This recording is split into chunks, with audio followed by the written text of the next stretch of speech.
ये संसार माया जगत है और माया जगत में जो माया लोक में जीव है वो एकदम अज्ञानमय रूप में अंधा है। अज्ञान का नाम माया है और माया अज्ञानता के कारण एकदम अंधी बना देती है इंसान को।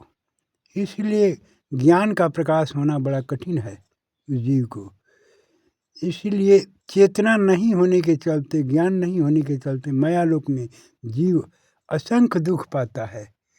असंख्य विचार भिन्न भिन्न तरह के विचार आते हैं जाते हैं। उनके भिन्न भिन्न विचारों में फंसा हुआ जीव अज्ञानता के कारण, भोगों में फंसा हुआ जीव भोग के कारण दुखी है। भोग ही जीवन के रोग हैं मनुष्य के, और मन के रोग हैं ये भोग। और भोग को नहीं छोड़ने के चलते अनंत जो समस्याएं हैं, चिंताएं हैं, वही उसके जीवन का रोग है। इसीलिए माया लोक से पार करना कठिन है। और माया लोक से पार करने के लिए वही पार कर सकता है जो सूरवीर हो, जो भक्ति में प्रगाढ़ हो, ज्ञान में प्रकाशमान हो, जिसकी चेतना उच्च शिखर पर हो, वही पार कर सकती है। इसमें करना ये है कि विशेष तौर से कुछ बाहर से क्रिया नहीं करनी है। केवल मौन को धारण कर लो, अपने जीवन में मौन को उतार लो। अंतर से मन को मन से मौन हो जाओ, चुप हो जाओ, मन को स्थिर कर लो।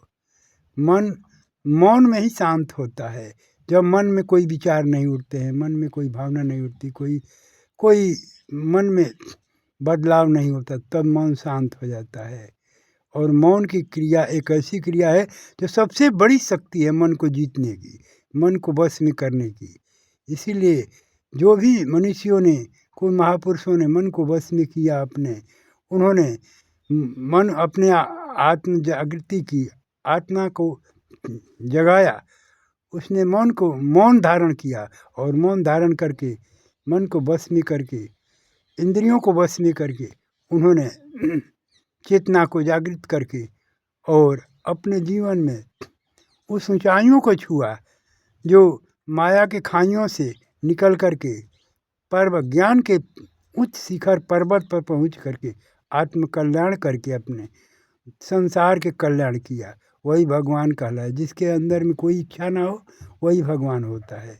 जिसके मन अपने बस में हो वही भगवान है संसार में, और कोई भगवान नहीं है। कृष्ण ने अपने बस में मन को किया। अपने मौन और समाधि की स्थिति में कृष्ण ने हर समय रहे। अपने मौन साधना में मन को स्थिर करके उन्होंने संसार में ये असाध्य से असाध्य कार्य को किया और आत्मा को जागृत किया। और आत्मशक्ति के बल से उन्होंने बहुत बड़ा संसार में कार्य किया।